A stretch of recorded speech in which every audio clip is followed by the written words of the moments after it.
Good morning ulit. Dito sa Tagaytay to, actually papasok na ng Lenary. So much foggy here. Ayan, di mo makita yung Taal Volcano. Nakakita niyo po yung galaw na fog.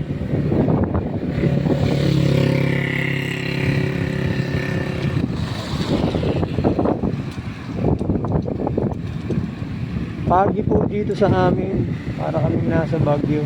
Joke.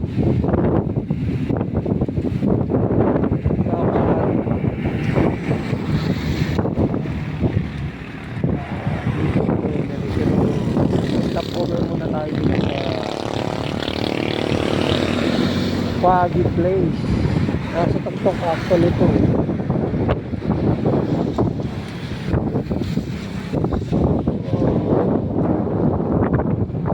Hindi mo makita yung ano.